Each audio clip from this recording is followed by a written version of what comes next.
a vida extraordinária do Santo Padre Pio de Pietrelcina. Padre Pio é um fenômeno extraordinário.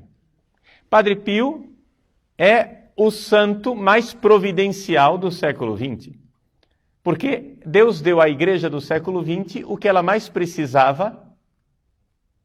Por quê? No século em que haveria a crise do sacerdócio,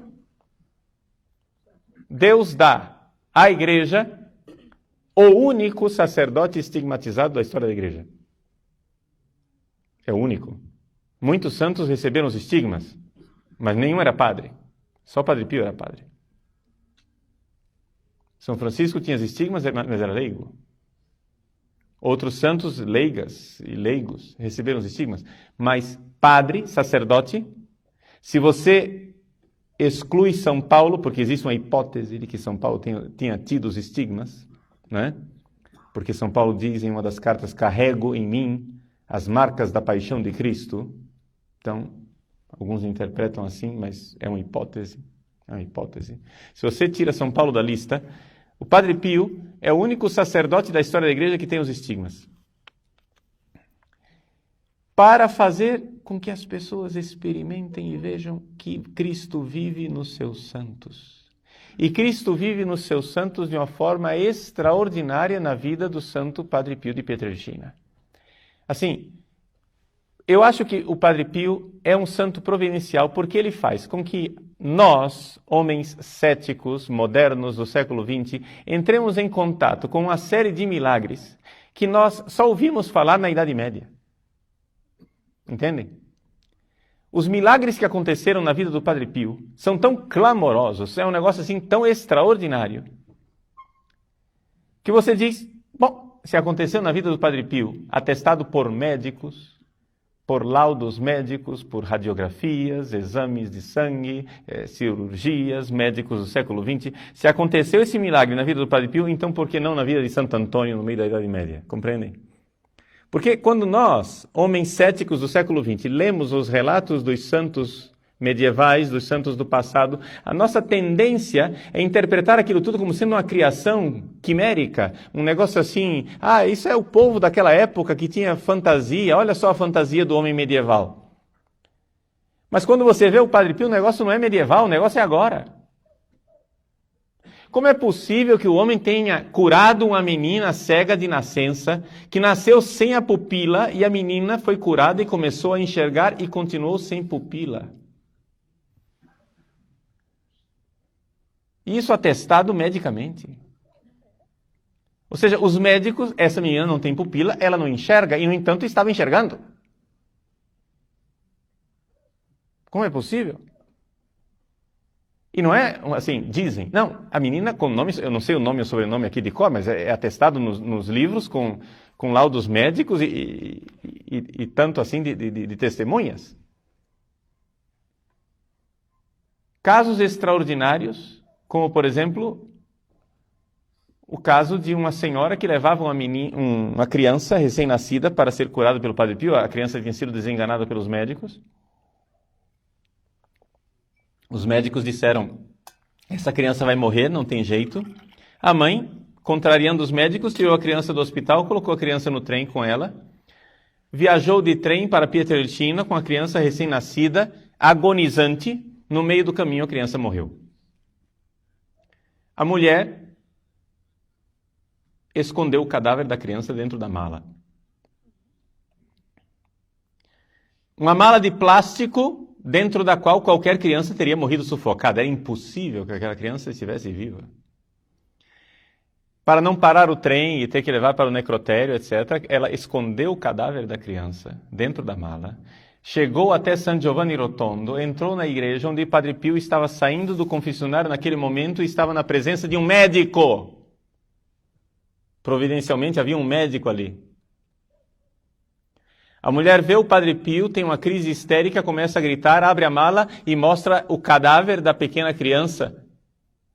Padre Pio toma o cadáver nas mãos, olha para a criança, chora e diz, "Ma guarda, é viva." E entrega a criança viva nas mãos da mãe. O médico que estava ali presente disse que era impossível que aquela criança estivesse viva. Eu vi a mãe tirar a criança de dentro da mala. Qualquer criança teria morrido sufocada.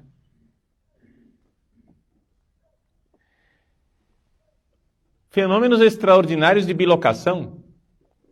Um médico ateu em Roma recebe uma chamada noturna de um paciente agonizante e vai atender o paciente no meio do caminho, de noite, no escuro, dentro do seu carro, aparece um frade dentro do carro dele.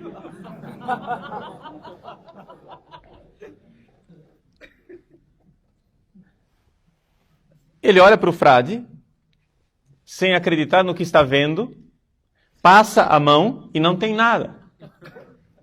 Mas ele vê o frade.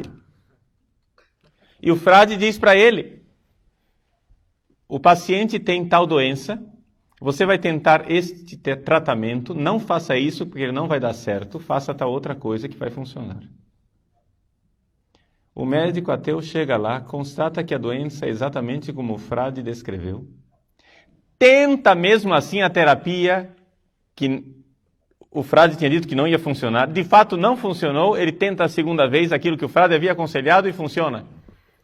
Quando finalmente ele descobre quem era o frade, porque viu uma foto de São Pio e reconhece o frade daquela noite, ele vai imediatamente para São Giovanni Rotondo. Quando chega lá, o Padre Pio está rodeado de pessoas, um número enorme de pessoas ao redor do Padre Pio. O Padre Pio vê o médico que entra na sala e diz para ele: fulano, que belo médico você é, né? Precisou da minha ajuda para dar certo.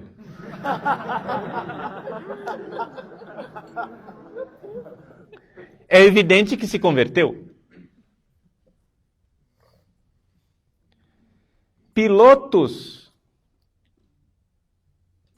de caça americanos, ingleses, canadenses, durante a Segunda Guerra Mundial tentaram bombardear a cidade de San Giovanni Rotondo. E não conseguiam bombardear a cidade porque durante o voo lhes aparecia um, aspas, monge voando, que impedia os aviões e fazia com que as bombas caíssem no meio da floresta.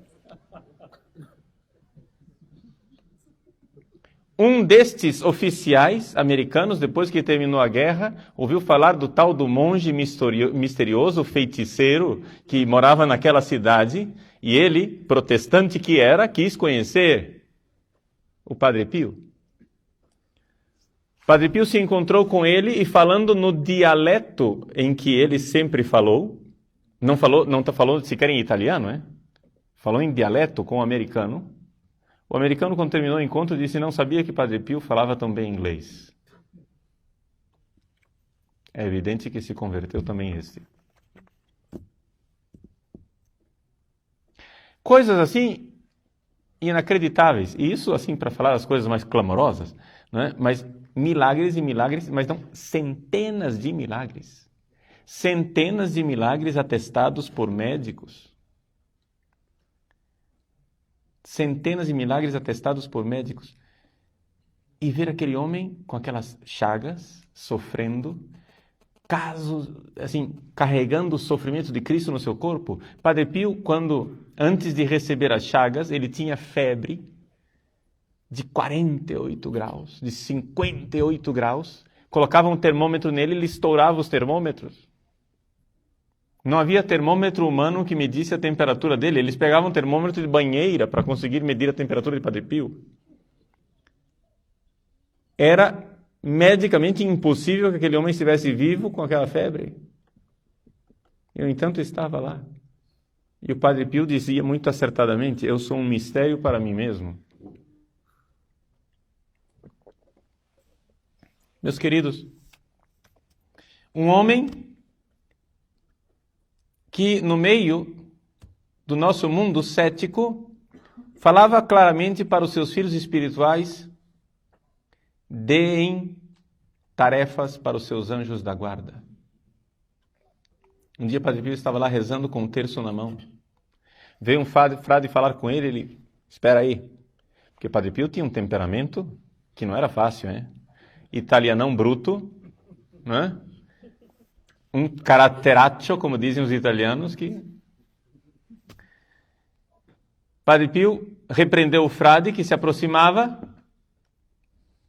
Depois que passou o momento, ele chamou o frade. O que é que você quer? Ah, desculpa, Padre Pio, eu não vi que o senhor estava rezando o terço. Mas que rezando o terço? Você não viu a fila de anjos?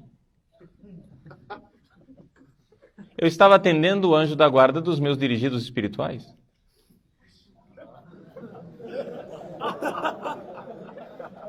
E dando tarefas a eles. E ele chamava a atenção dos dirigidos espirituais. Vocês deixam os anjos da guarda de vocês ociosos? Deus lhes deu anjos da guarda para que vocês deem tarefas a eles, encomendem a eles alguma necessidade, deem a eles atividade, afinal eles estão aí ociosos. A diferença do anjo da guarda para os demônios é que os demônios agem na nossa vida sem que nós os convidemos. E os anjos da guarda nos respeitam. Por isso eles esperam o convite, vem me ajudar. Quantos seminaristas aí querendo viver a castidade e o anjo da guarda se abanando, esperando passar o tempo.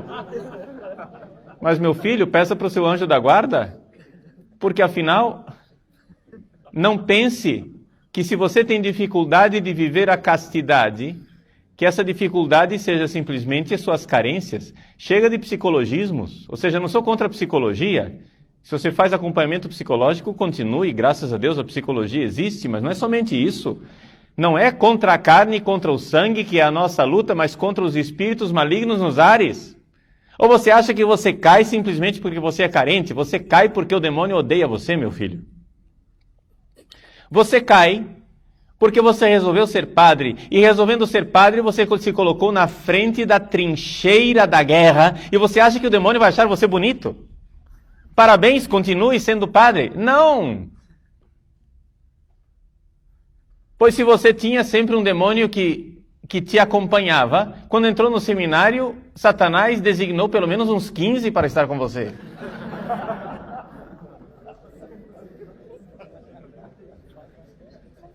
Porque ele não é idiota. Satanás não é idiota.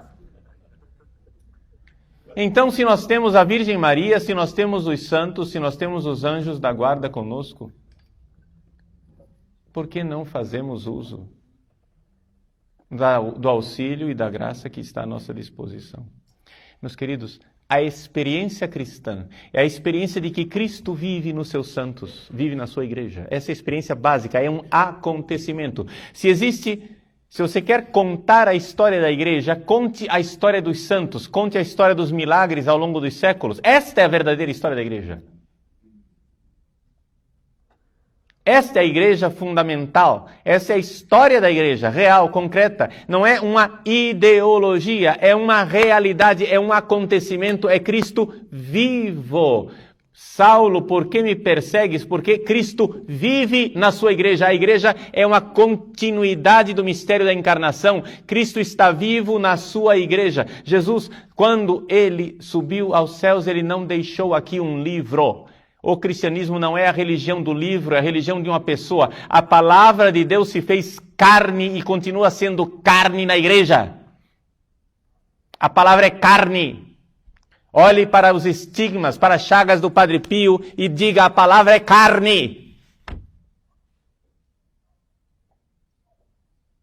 Isso é a Igreja Católica.